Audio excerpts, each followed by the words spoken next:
Meghan Markle stands accused of shocking heartlessness after her frail father was caught in a major earthquake, but she didn't seem to care one bit. The difficult Duchess's brother, Thomas Markle Jr., is furious that his sister made no effort to establish that her 81-year-old stroke victim dad was okay, especially amid fears that following a massive 6.9 magnitude quake in the Philippines, he was trapped on the 19th floor of his crumbling apartment block. As it turned out, the epicentre of the seismic shock was 100 miles away, and Thomas Markle Sr.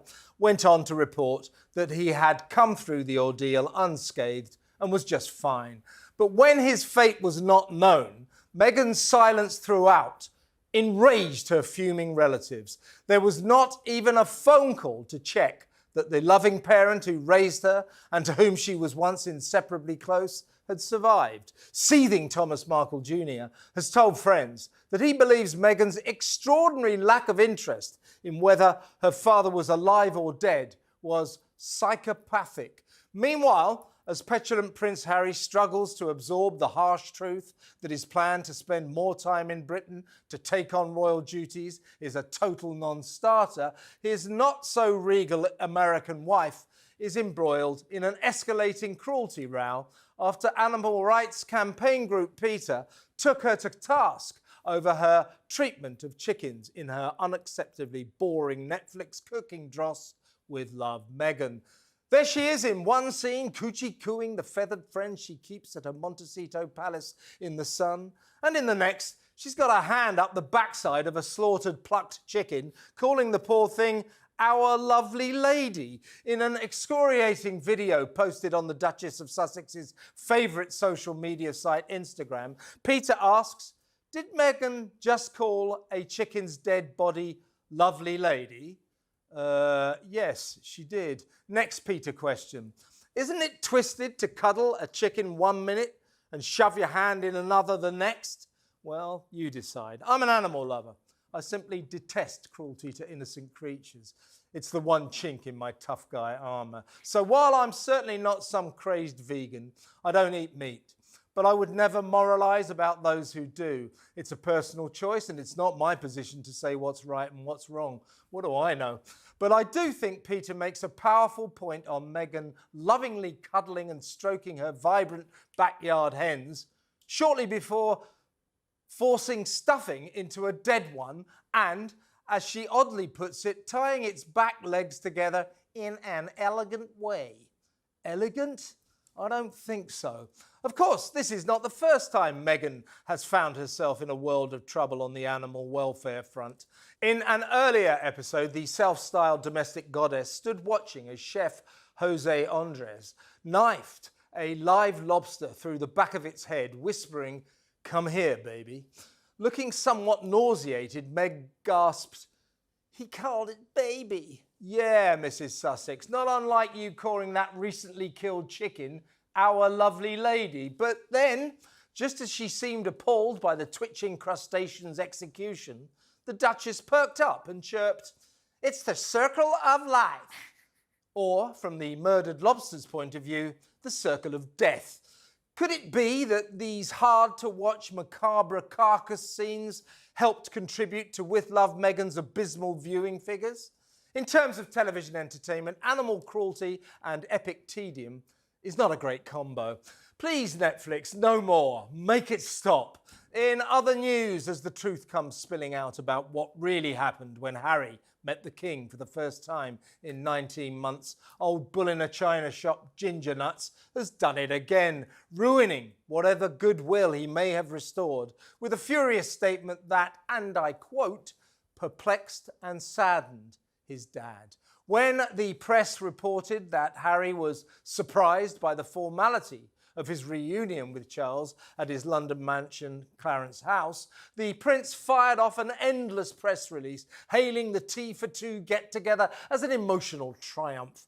Dukey boy wants us to believe that his plans to come back to Britain 4 or 5 times a year and even take on some of his estranged brother William's engagements are all systems go, which they are clearly not. Charles told his troublesome son in no uncertain terms that he will never be allowed to be a half-in, half-out royal. It's all or nothing. And if he stays in California, nothing it will always be. Harry didn't get his own way. And what do little boys do when they don't get their own way? They stage hissy fits. Welcome to yet another Harry tantrum. Make them stop. Meghan Markle in Paris. Rather more desperate than Emily in Paris and nowhere near as entertaining. It came out of the blue, utterly unexpected. Suddenly, the difficult Duchess was wafting through the most romantic city on earth, a vision in paper white, lending her regal presence to France's famous Fashion Week. Her first time at the shallow shows where thin models and thick men wear stupidly expensive clothes. Why was she there? Why did she leave her husband and children in Montecito to be seen at Gay Paris' legendary ode to haute couture? She says it was to pay tribute to her friend Paolo Piccioli, creative director of the House of Balenciaga. Attention-seeking as ever, she wore one of his outfits, a weird, cascading, bright white affair that made her look like a scruffy version of the Pope after a night on the tiles. At first, I thought she'd had trouble getting out of bed and just shoved her head through the sheets. But with a dreary inevitability, the paparazzi photographs made the front pages. So, mission accomplished, which one senses is why Meghan really flew nearly 6,000 miles from California to get noticed. You might think that, amid her ongoing war with the Prince and Princess of Wales, Ms Markle was smarting after the PR triumph of William's heartwarming TV chat with actor-turned-travel documentary maker Eugene Levy, in which Wills told of his family's most difficult year as Kate bravely fought cancer. You might think that in her battle for column inches, Meghan was manically trying to grab back the headlines. You might think that, but I couldn't possibly comment. And could it be that while things appear to have gone ominously quiet on the as-ever front, with no talk whatsoever about how sales of her astronomically overpriced scam jam, honey, dried flowers and cookie dough are going, Meghan urgently needs to get herself and her baffling brand back in the papers. Am I being too cynical?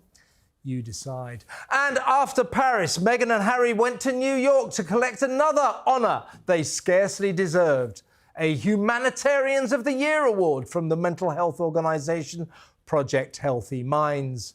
No one knows why. But back to Paris, where Meghan's catwalk scene experience was not quite an unmitigated success story. In vogue, the American Duchess sadly was not. Were the designer label elite thrilled by the former TV game show Glamour Girl's arrival? Not particularly if Meghan's C-list companions were anything to go by. Oh, how the Hollywood wannabe tried to get to the top of the style crowd's ladder. At one point, when Harry's social mountaineer wife approached immaculately upper-crust British star Dame Kristin Scott Thomas, she was, in the politest possible way, blanked. The ageless, glamorous actress simply nodded, smiled, and continued her conversation. Meghan reduced to awkwardly simply standing there, dare I say it, like a spare. Here's to the effortlessly classy Christine. There ain't nothing like a dame. Paris Fashion Week, one of the premier get-togethers of the celebrity calendar, also boasted such top-of-the-range guests as Anne Hathaway, Baz Luhrmann, Emma Stone, Zendaya, and even reality queens Kendall and Kylie Jenner, none of whom the publicity-conscious Duchess of Sussex managed to get pictured with.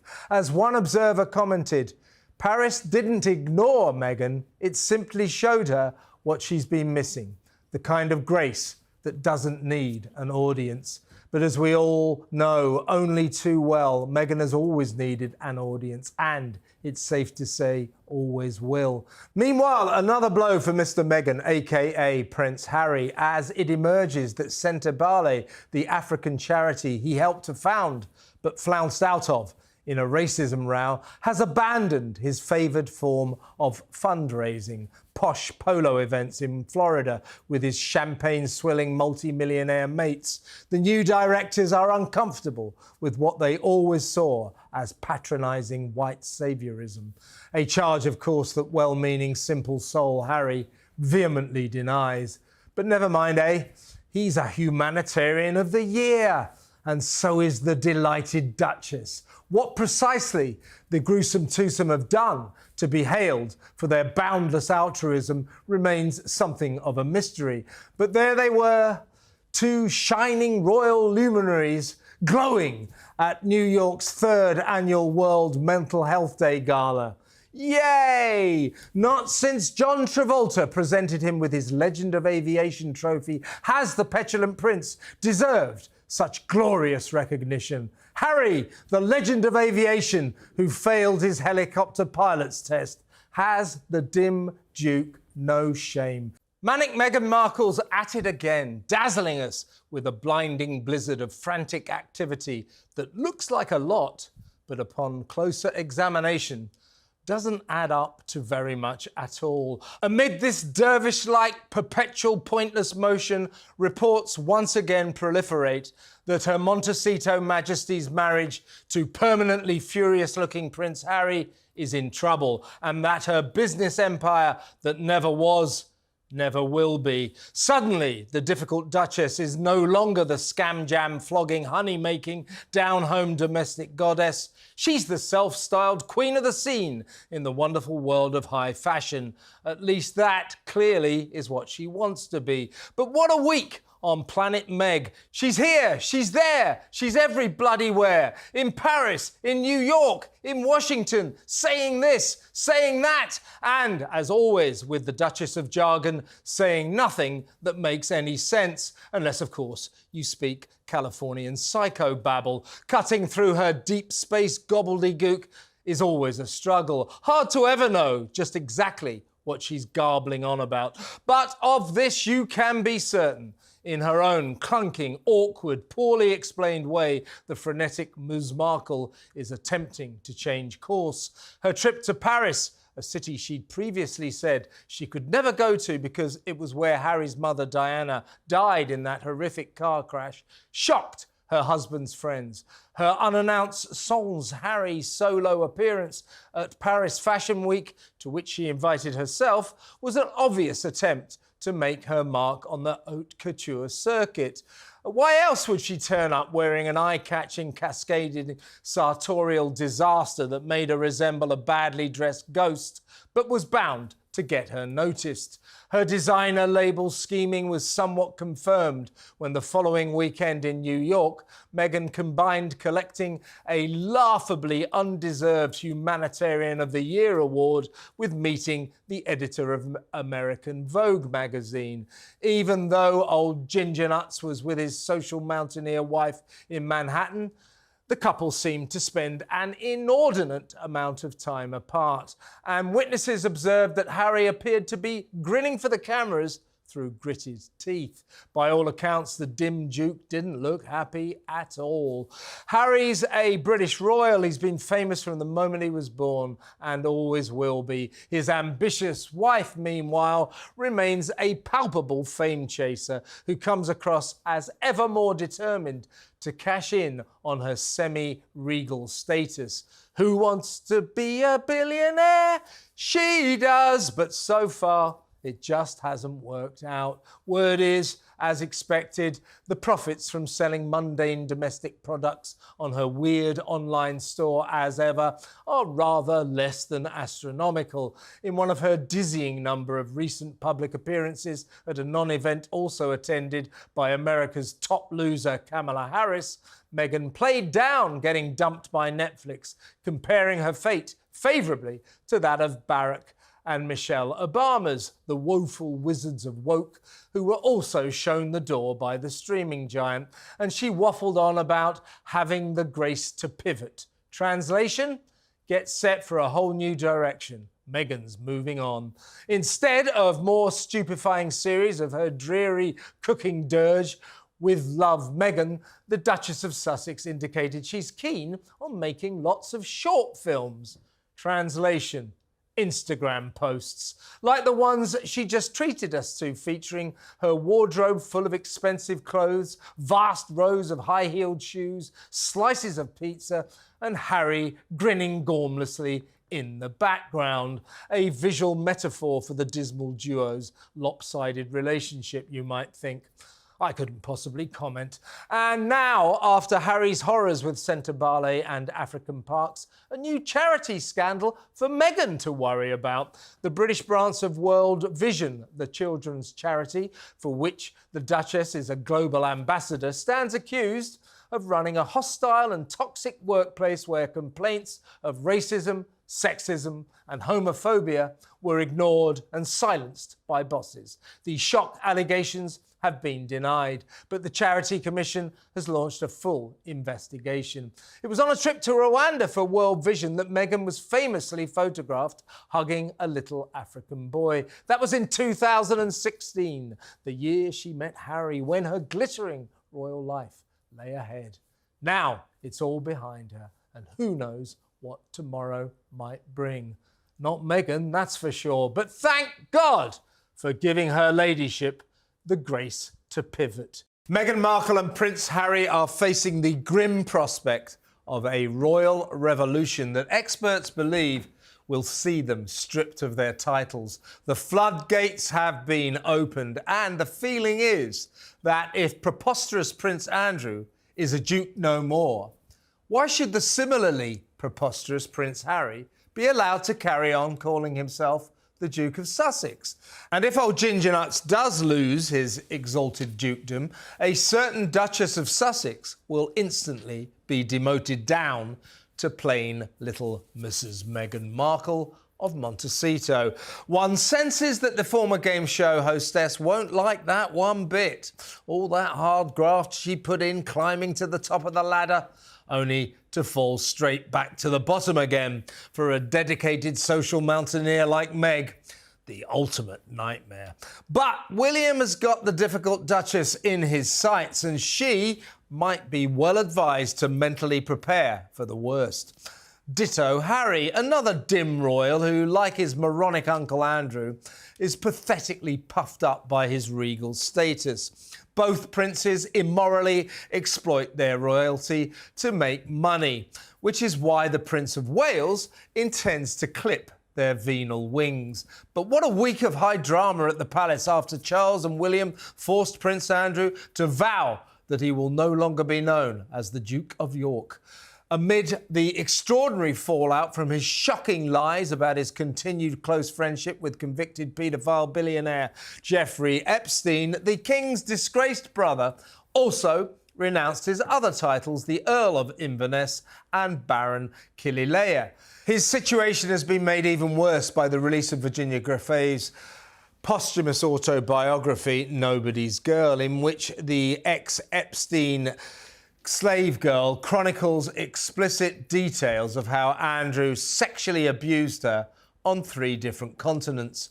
The former Duke denies her harrowing story, but after this proven liar paid her £12 million not to take him to court, who in the whole world believes him? Not me, that's for damn sure. Now, Charles's cherished hope that Andrew falling on his sword would signal the end of the sordid affair is already looking somewhat forlorn. More than 80% of fuming British citizens want their parliamentary representatives to pass a law to officially reduce the notoriously haughty Andrew to a mere commoner. The people are even demanding that he must drop his use of Prince and from now on be nothing more than Mr. Andrew Windsor. Although his sins are not quite in awful Andrew's nefarious league, the question now is, does a similar ignominious fate await Harry and, by extension, his American wife? A soft-hearted guy who hates confrontation, King Charles may allow Harry and Meghan to continue their clear financial abuse of their royal connection. William, not so much. It is known that the Prince of Wales supports further hardline punishment of Prince Andrew, and would privately give his seal of approval to an Act of Parliament to publicly humiliate his revolting uncle. Meanwhile, Wills won't forgive Harry and Meghan for the way they treated his wife Kate, who was reduced to tears in the run-up to the gruesome twosome's Windsor wedding in 2018. Palace insiders are in no doubt that when he ascends to the throne, one of William's first moves will be to act decisively by axing Harry and Meghan's beloved titles. Revenge, as they say, is a dish best served cold. In other news, only recently seen with a hand up a dead chicken's backside, what exactly was Meghan doing as the VIP guest of honour at a special vegan banquet in Los Angeles? Despite that other sickening scene in her dreadful Netflix cooking dirge with Love Meghan, when she stood watching while chef Jose Andres stabbed a knife into the back of a live lobster's head, the caring, sharing Duchess took pride of place at a female-only Meat is Murder dinner event hosted by British entrepreneur Emma Grede, who gushingly, excruciatingly hailed her self-satisfied friends as the most incredible group of women. Yeah, right. Truly amazing. Somehow, disappointingly, the back-slapping veggie feast was washed down with Meghan's as-ever plonk Van Very Ordinaire Rosé and her ladyship's hugely exciting new range of Sauvignon Blanc. Remember, as ever, that weird online store attempting to flog mundane domestic products at astronomical prices? No, me neither. But after the Duchess and her privileged pals all congratulated each other on their own wonderfulness, thank God for a devastating dose of British cynicism, renowned restaurant critic William Sitwell found the whole vegan spectacular hard to swallow. In his column in the UK's Telegraph newspaper, Seething Sitwell wrote, "I think I may have witnessed the ghastliest, most grotesque, most vulgar, most shallow, most revolting, most tasteless, most vacuous and most vainglorious dinner party in history. In short, the worst. Because splashed all over Instagram and the like was endless posing before, during and after the party in a circle of self-congratulatory, vain adoration. It was all about telling the world that they were there and you were not." Say what you think, William. Don't sit on the fence.